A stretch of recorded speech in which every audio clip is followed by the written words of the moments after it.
It was a cold morning, the kind that carried both sadness and silence. The sky was gray and the wind moved slowly through the trees. People from all over the town had gathered at the cemetery to say goodbye to a man they all respected, Sergeant Daniel Ross, a soldier who had given his life saving his unit in a distant land. His flag-covered coffin lay at the front, surrounded by flowers, soldiers, and family. Everyone stood quietly, heads bowed, hearts heavy. Among the crowd stood General Marcus Harlan, a tall man with a calm face but eyes full of grief.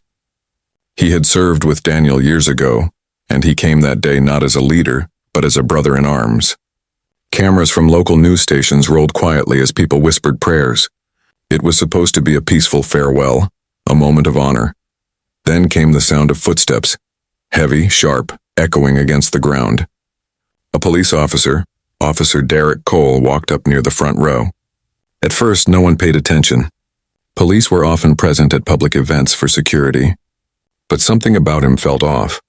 He didn't look sad or respectful. His jaw was tight, his eyes darted around, and he kept one hand close to his belt. General Harlan noticed him. Their eyes met for a brief second. The general nodded politely, a silent greeting, but the officer didn't respond. Instead, he kept staring, his face filled with something cold, something angry. The priest began to speak, his voice soft. "We gather here to honor a hero," he said. "A man who gave everything so that others could live." The soldiers saluted and the flag moved gently in the wind. But then, in the middle of that silence, a sound broke the peace in the sharp click of a gun being drawn. People turned, confused. Mothers pulled their children close. The general's eyes widened. Officer Derek Cole stood there, his arm raised, his service pistol aimed directly at the general's chest. For a second, the world froze. No one could believe it. A police officer, at a funeral, was pointing a gun at a military general. The priest dropped his Bible, someone screamed. Others ducked behind chairs. Soldiers began to move forward, hands reaching for their sidearms, but they hesitated. This was the police. No one wanted to start something worse. The general didn't move.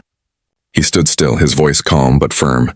"Officer," he said quietly, "put the weapon down." But Derek didn't, his face twisted with rage. "You people think you're above the law," he shouted. "You don't belong here." His voice shook with hate. His words were filled with something deeper. Years of anger, prejudice, and bitterness that no one had seen before. The cameras caught everything. The crowd gasped, and within moments, cell phones were up recording. The general took a slow step forward, his eyes never leaving the officer's face. "This isn't the place," he said gently. "There are families here. Let's talk." But Derek's hand trembled on the trigger. One wrong move, one sound, and it would all be over. The tension in the air was so thick people could barely breathe. A woman cried softly. A soldier whispered, "Sir, let us handle it." But the general raised his hand slightly, signaling him to stay back. "I serve this country too," the general continued, his voice steady. "And I fought for your right to stand here, to wear that badge. But right now you're about to throw all that away." The officer's eyes flickered. For a brief moment, something in him hesitated, guilt, confusion, fear, no one knew. But then his expression hardened again. "You think you're better than us," he hissed. "You think the uniform makes you untouchable." The general slowly lowered his head and said softly, "No one is untouchable. But everyone deserves respect, even you." Suddenly, movement came from the side. Two soldiers, seeing their chance, lunged forward. They tackled the officer to the ground, his gun flying into the grass. The sound of the struggle echoed as people screamed. Within seconds, the officer was pinned, shouting curses as the soldiers restrained him. The crowd broke into chaos. Some cried, some prayed, and others just stood frozen, unable to understand what had just happened. The funeral, in a place meant for peace, had turned into a scene of violence. The general stood still, breathing heavily but unharmed. His eyes were full of sadness, not for himself, but for what had just happened to the country he loved. Reporters rushed in. Cameras flashed. Police cars arrived, sirens wailing. The fallen officer was dragged away, still shouting. The general refused medical help. He only said, "Get the families home safe." His voice was low, filled with disappointment rather than anger. That night, the video spread everywhere. Millions watched it online, a cop pointing a gun at a military general during a funeral. People couldn't believe it. Some cried in disbelief, others in rage. Social media exploded with calls for justice. Hashtags filled every platform. It wasn't just an attack on a man. It was an attack on everything that uniform was supposed to stand for. By the next morning, the world had already chosen a name for it: the funeral incident. And what began as a simple farewell to a hero had now become the start of something much bigger: a battle for truth, justice, and accountability. Everyone knew one thing for sure: that funeral would be remembered forever, not just for the soldier who was buried, but for the moment when a nation's trust was broken and the long road to justice had begun. The video of the funeral spread like wildfire. Within hours, it was everywhere, on TV, on phones, on every screen across the country. People replayed it again and again, unable to believe what they were seeing. A uniformed cop pointing a gun at a decorated general during a soldier's funeral. It felt like a nightmare, something no one could ever imagine happening in real life. But it had happened. And every second of it had been caught on camera.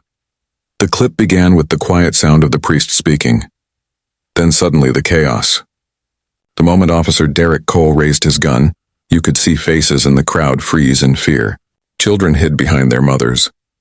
Soldiers looked confused, caught between their duty and disbelief. The general's calm face stood out among the panic, a man facing death, but refusing to back down. That short video, just 25 seconds long, became the spark that set the country on fire. By nightfall, every news channel ran the same headline: Police officer aims weapon at military general during funeral ceremony. Talk shows debated it. Social media exploded. Everyone had something to say. Some called it treason. Others called it a symptom of a broken system. And in the middle of it all was one burning question: why? Why would a police officer sworn to protect raise his weapon at a man who had given everything for the nation? Back at the station, Derek Cole sat in handcuffs, silent. He had been tackled to the ground by 2 soldiers and disarmed before he could fire a single shot. Officers who knew him stared in disbelief. He wasn't new. He had been on the force for almost 10 years. They had seen him angry before, but never like this. When questioned, he said nothing. He just sat there, breathing heavily, staring at the floor. Meanwhile, General Marcus Harlan was escorted home by federal agents. He refused hospital treatment, insisting, "I'm fine. Others need care more than I do." But his eyes told another story, a quiet storm behind them, a mix of sadness and disbelief. The man who had faced bullets in war couldn't understand the hatred he had just faced in his own homeland. That night, protesters gathered outside the police department. Candles flickered on the streets. People held signs that said, "Justice for the general and no more racism in uniform." The mayor made a statement on live television, calling the act a disgrace to the badge and promising a full investigation. The chief of police appeared beside her, his voice shaking. "We will find out what led to this, and we will hold the officer accountable," he said. But not everyone believed him. People were tired of promises. They wanted action. In homes across the country, families argued, cried, and asked the same painful question: how could this happen here? Reporters started digging into Derek Cole's background. What they found began to paint a troubling picture. He had several past complaints, all buried under insufficient evidence. Citizens had accused him of harassment, verbal abuse, and even unnecessary force, mostly targeting people of color. But none of it had ever gone to trial. It wasn't long before the truth started to leak out. The department had protected him for years. As more details came forward, public anger grew louder. Streets filled with protesters demanding justice not just for the general, but for everyone who had faced similar abuse in silence. The image of Derek pointing his gun became a symbol, a painful reminder of a system that had failed too many times before. Inside his home, General Harlan sat in his study late into the night. His medals hung on the wall, shining dimly in the lamplight. His wife sat beside him, her hand trembling on his arm. "You should rest," she whispered. He shook his head. "No," he said softly. "This isn't about me anymore." He opened his laptop. Dozens of messages poured in, from soldiers, veterans, even civilians, all expressing their support. Some wrote long letters saying how proud they were of his calmness that day. Others admitted that the incident had opened their eyes to the deeper wounds in society. The general read every message carefully. He felt the pain, the fear, the hope behind every word. And that night he made a silent promise. He wouldn't stay quiet. He would speak, not for himself, but for everyone who believed in justice, dignity, and honor.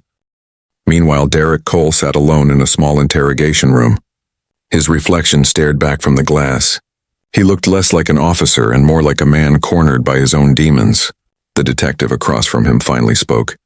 "Why did you do it, Derek? What did you hope to prove?" For the first time, Derek lifted his eyes. His voice was low but cold. "He thinks he's better than us," he muttered. "All of them do." The detective leaned back, disgusted. "Better than you?" he said quietly. "He fought for this country. He buried men you'll never be brave enough to stand beside." But Derek just looked away. There was no guilt in his face, only bitterness. By the next morning, his mugshot was everywhere. The look on his face, an emotionless, empty, became the face of hate that millions would never forget. That single moment at the funeral, the raised gun, the trembling crowd, the calm general, had changed everything. It had shaken faith in those who wore badges. It had forced the country to face truths it had ignored for too long, and though the general didn't know it yet, this was just the beginning. The days ahead would bring trials, lies, protests, and revelations that would expose far more than one man's hatred. That funeral, meant to honor a fallen hero, had become a battlefield for justice, and the fight had only begun. The morning after the funeral, the world woke up angry. It wasn't just a local story anymore. It had exploded into an international scandal. News channels played the same clip again and again. The police officer aiming his gun, the general standing tall, and the chaos that followed. Every second burned into the nation's memory. Across the country, people asked the same question, and how could this happen? By sunrise, Officer Derek Cole was already behind bars. Cameras surrounded the police station as he was brought in handcuffs, his head down, jaw clenched tight. Journalists shouted questions at him, microphones flashing in his face. "Do you regret it? Why'd you do it? Was it racially motivated?" But he said nothing. He just stared at the ground as officers guided him inside. Inside the city, anger boiled like fire. Crowds began forming outside the courthouse. Veterans, soldiers, families, and ordinary citizens came carrying signs. Justice for the general. Racism has no badge. Protect the people, not the hate. Some came with candles. Some came with tears. Others came with fury that had been buried for too long. The police department tried to calm things down with a press statement. The chief stood in front of reporters, his voice shaking slightly. "This department does not tolerate misconduct or hate," he said. "Officer Cole's actions do not reflect our values." But the crowd outside didn't believe it. People shouted back, "Then why was he still on the force? Why didn't you stop him before?" It didn't take long before those questions turned into investigations. Journalists started digging. Old files surfaced, complaints, reports, and ignored warnings. Derek had been written up several times for misconduct, racial insults, and aggression toward civilians. But each time his punishment had been light, a suspension, a warning, or just a quiet transfer. It was clear. He had been protected. News anchors read the reports live on TV. "Sources say Officer Cole had a long history of misconduct that was repeatedly covered up," one reporter said. "If this is true, it means the department knew who he was and did nothing." The outrage spread like wildfire. Thousands flooded the streets, not just in that city but across the country. Some protested in silence, holding photos of General Marcus Harlan and the fallen soldier whose funeral had been desecrated. Others shouted, demanding reform, justice, and change. For many, this wasn't about one man. It was about something much bigger. A system that had failed too many times. A promise that had been broken. Meanwhile, inside his home, General Harlan watched everything on the news. His phone rang nonstop. Reporters, politicians, even foreign officials wanted to speak with him.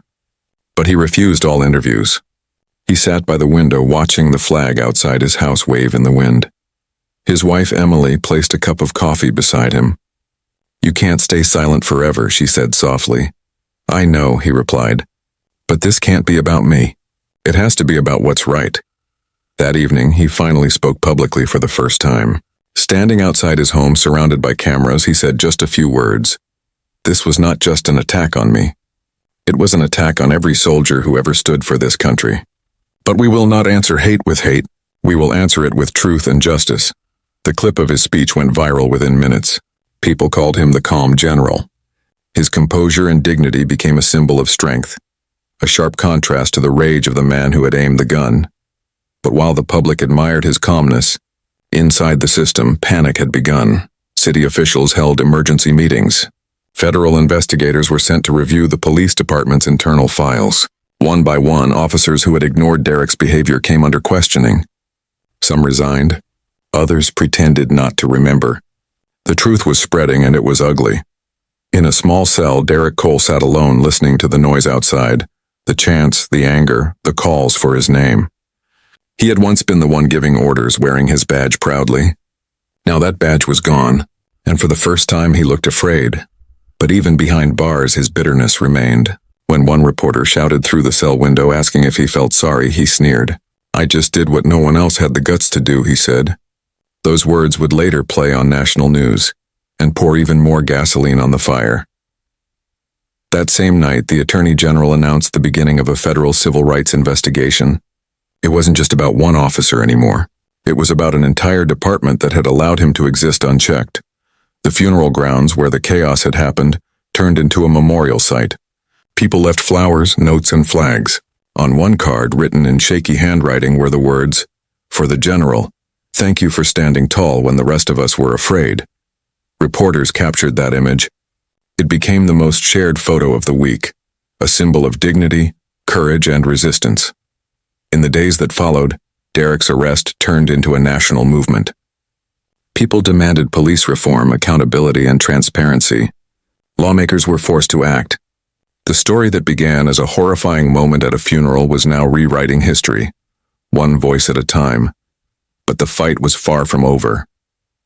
Behind the scenes, powerful people tried to silence the outrage, to bury the evidence, to protect their image. And deep down, General Harlan knew something others didn't, that the story wasn't as simple as one hateful man.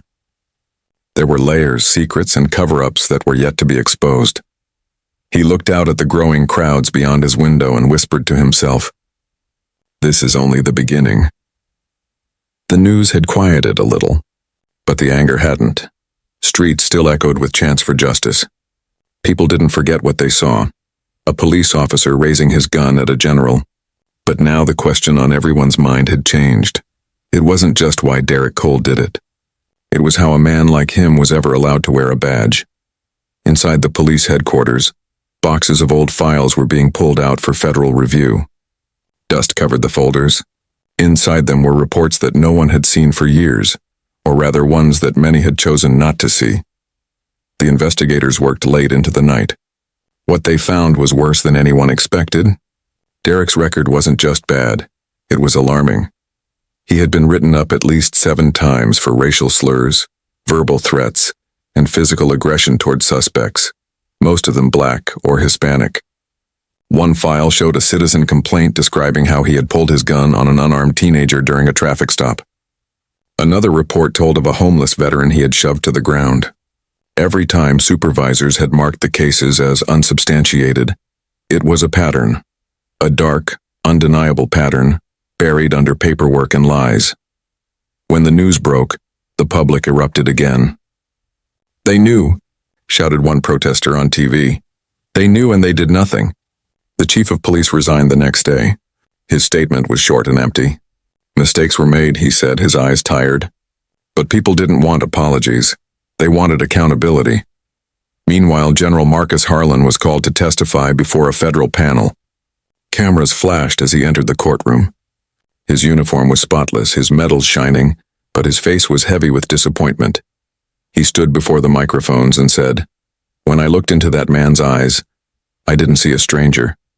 I saw a system that failed both him and us, a system that rewards silence and punishes truth." His words hit the country like a thunderclap.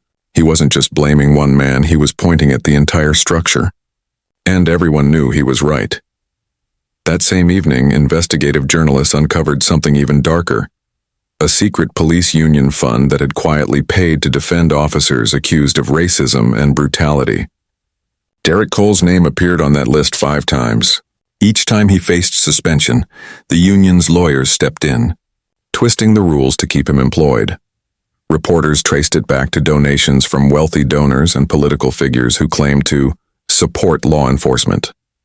It was corruption hidden behind patriotism. As the truth unfolded, one thing became clear. Derek didn't act alone.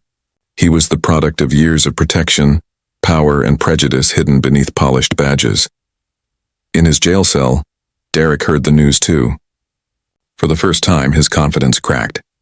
The people who once protected him, the ones who called him brother, had gone silent. He watched his own name on the TV and the realization hit him. He wasn't their hero anymore. He was their scapegoat. A prison guard looked at him and said quietly, "You thought they'd stand by you, didn't you?" Derek didn't reply. He just stared at the wall, the words echoing in his mind. Back in Washington, politicians used the case to make speeches. Some called for reforms, others tried to shift the blame. But amid all the noise, one woman refused to stay silent. Angela Moore, a young journalist who had been digging into Derek's past for months. She appeared on live television with a simple statement. "This is bigger than one man with a gun. It's about every warning sign we ignored, every complaint we buried, every person we silenced for speaking up." Her report revealed emails between senior officers showing how they covered up Derek's misconduct to avoid bad press. One email read, "He's aggressive, yes, but he gets the job done." That single line became a symbol of everything wrong with the system. The next day, the FBI raided the police department's internal affairs division. Computers were seized, phones taken, and officers placed on administrative leave. The department was crumbling under its own secrets. As for the general, he watched it all unfold with quiet sadness.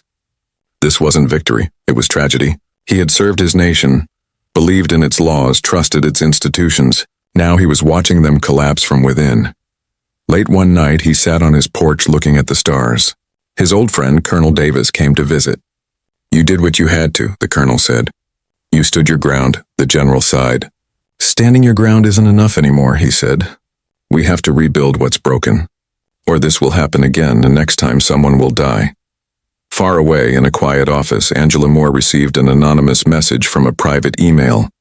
It read only one sentence. "If you want the truth about Cole, look into Operation Red Shield." Her eyes widened.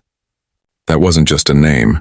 It was a classified military police joint mission from years ago, one that involved both General Harlan's command and the city police department. Could it be that Derek's hatred didn't start on the streets, but on the battlefield? Angela sat back in her chair, realizing this was no longer just about racism or corruption. It was about something much deeper, a connection between the military, the police, and a secret past that no one wanted to talk about. The story was far from over. The truth was only beginning to surface, and it was about to shake the entire nation once more. The day of the trial arrived like a storm everyone had been waiting for. The courthouse stood surrounded by thousands, soldiers in uniform, families holding signs, reporters lining the steps, and citizens demanding justice. The air was heavy, full of tension, anger, and hope all mixed together. Everyone knew this trial wasn't just about Officer Derek Cole. It was about a nation's soul. Inside, the courtroom was silent but charged. Every seat was taken. At the front sat General Marcus Harlan, calm and composed, his uniform spotless as always. Cameras weren't allowed inside, but sketches and updates would soon cover every news channel in the country. Then the doors opened, and Derek was brought in. His face looked different now, thinner, harder, and filled with something between defiance and fear. He wore a plain gray suit, but his eyes still burned with the same coldness that had shocked the world. The moment he entered, the whispering started. You could feel the tension in the air. The judge, a stern woman named Judge Miriam Daniels, looked over her glasses and said sharply, "This court will have order. Let this trial remind everyone, no one is above the law." The prosecutor, Evelyn Torres, stood and began her statement. Her voice was firm, calm, and clear, the kind that carried both compassion and fire. "Your Honor, this case is about more than one man with a gun. It's about trust. The people trusted Officer Cole to protect them. Instead, he turned his weapon on a man who protected this entire nation. That betrayal cannot go unpunished." Every word hit like a hammer. People listened, frozen. as she replayed that single image in their minds. The gun, the funeral, the general's calm face. Then came Derek's lawyer, Charles Mays, a man known for defending impossible cases. He walked slowly to the center of the courtroom, his voice smooth but cold. "Ladies and gentlemen," he began, "this is not a story of hate. This is a story of a man broken by trauma, misunderstood by a world that turned its back on him. My client didn't act out of malice, he acted out of fear and mental collapse." The room shifted. Some people frowned, others scoffed. The idea that Derek was a victim felt like a slap to those who had suffered from his actions. But the lawyer continued, weaving a picture of a man haunted by war, betrayal, and psychological scars. When the prosecutor's turn came again, she stood straight, her eyes sharp. "We all face pain," she said, "but pain doesn't give us permission to hate, and fear doesn't justify a gun to a hero's chest." Then came the moment everyone was waiting for. The general took the stand. As he walked to the witness box, the entire room fell silent. Even Derek looked up. The general placed his hand on the Bible and took his oath. His voice was steady when he spoke. "I've stood on battlefields where the enemy was clear," he said softly. "But that day, I saw something different. I saw hatred wearing the same uniform we trust." His words echoed through the courtroom. Some people in the audience wiped tears from their eyes. The general paused, then continued. "I don't hate him," he said, glancing toward Derek, "because hate is what got us here. But I will not forgive what he did, not yet. Not until we know why it happened." Derek's lawyer stood. "General Harlan," he said carefully, "you've served in conflicts overseas, haven't you? You've seen soldiers break under pressure, correct?" The general nodded. "Yes." "And is it possible," the lawyer continued, "that my client, a former soldier, suffered a similar breakdown? That his actions were not born from hate but from trauma?" The general's eyes didn't move. "A man who breaks doesn't shout slurs," he said.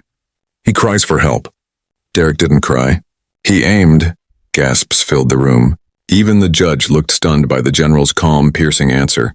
The trial stretched for days. Witnesses came forward. Officers, citizens, psychologists. Each one added another piece to the puzzle. Some tried to defend Derek, saying he was stressed or mentally unstable. Others told stories of his cruelty. Moments he laughed while humiliating suspects. Times he used power to intimidate rather than protect. But then came the most shocking moment of all. When journalist Angela Moore was called as a witness. She presented printed emails, photographs, and documents linking Derek to a secret group of officers who had exchanged racist messages in a private chat group called the Brotherhood. The room erupted. The judge slammed her gavel. "Order!" she shouted. Angela spoke clearly, her voice unwavering. "These weren't private opinions," she said. "They were plans. Derek Cole wasn't acting alone. He was acting from a mindset, one that's been protected for years." The defense tried to discredit her, calling her a media opportunist. But the evidence was undeniable. Screenshots showed Derek's own words, vile, hateful, and full of violence. The general sat still, his hands folded, his eyes low. He had faced enemies abroad, but this was something darker, born within the walls meant to protect the innocent. When the day's session ended, the courtroom emptied slowly. Outside, reporters swarmed, shouting questions. Some people cried, others cheered. Inside the holding room, Derek slammed his fist on the table. "They're lying," he shouted at his lawyer. "They're all lying." But his lawyer just stared at him, saying quietly, "No, Derek, they're not." That night, news outlets declared it the most important trial of the decade. Opinion polls showed that 93% of Americans believed Derek was guilty. Still, the judge had not spoken. The verdict was days away, and as the general looked out from his hotel window that night, city lights flickering below, he whispered to himself, "Justice doesn't end with one man. It begins with the truth."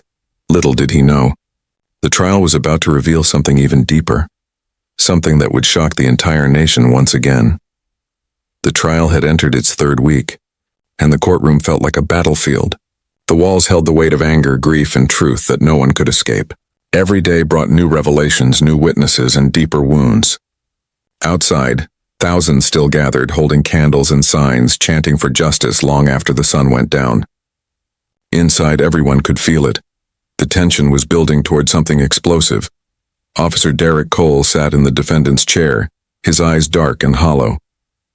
The arrogance he once carried was slowly fading, replaced by something uglier: desperation. The world had turned against him, and he knew it. Yet deep down he still refused to believe he was wrong. To him, he wasn't the villain. He was the one being betrayed. On the morning of the 12th day, the courtroom buzzed with whispers. A new piece of evidence was about to be presented, something that the prosecution claimed would change everything. Derek's lawyer looked uneasy. Even the judge's expression seemed cautious. When the session began, Prosecutor Evelyn Torres rose from her seat holding a small flash drive. Her voice was calm but sharp as a blade. "Your Honor, this evidence was recovered from the defendant's deleted files. It contains a private video recorded 3 weeks before the funeral." The lights dimmed slightly as the video played on the screen. It was grainy at first, but the voice was unmistakable. Derek's.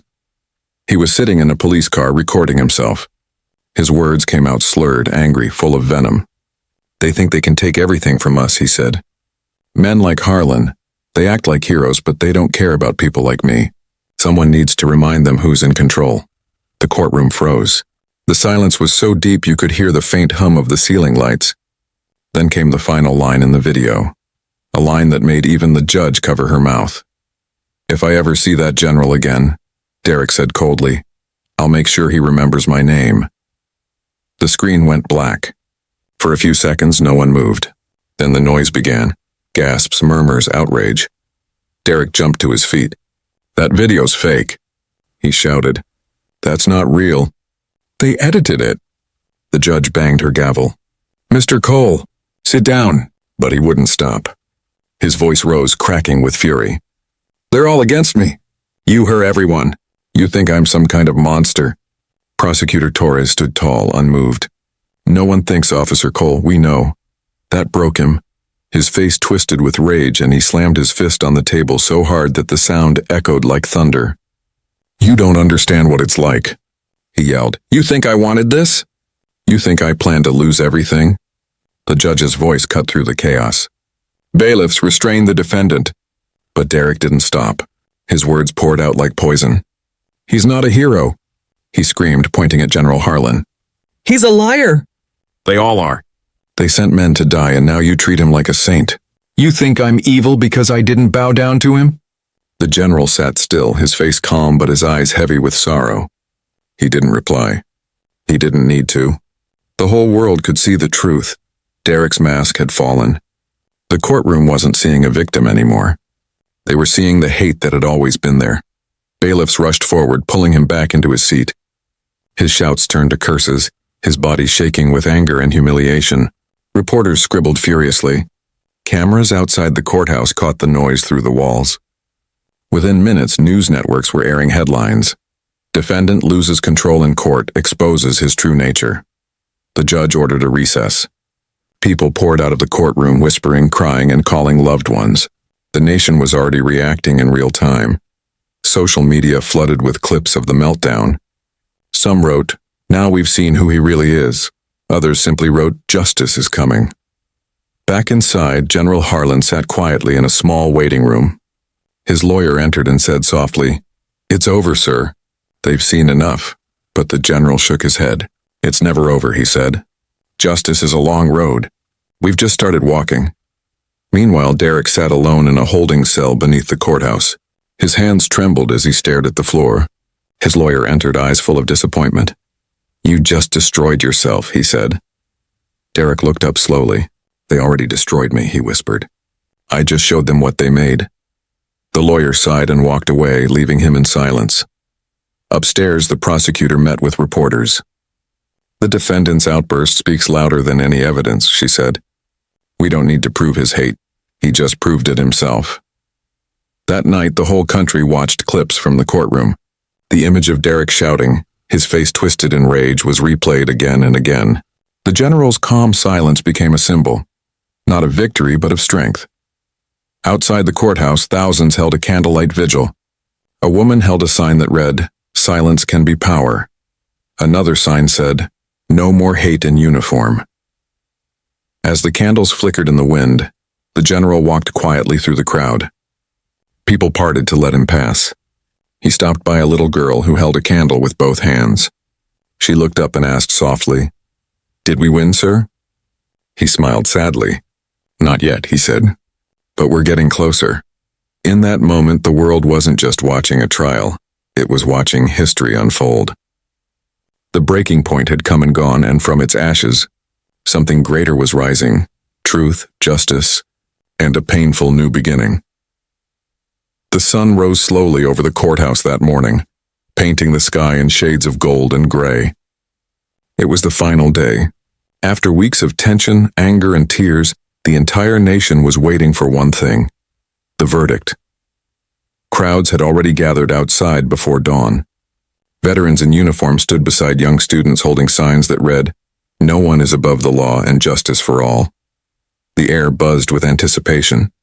Reporters lined the courthouse steps, microphones ready, cameras rolling. The whole world was watching. Inside, the courtroom was silent. The kind of silence that comes before a storm.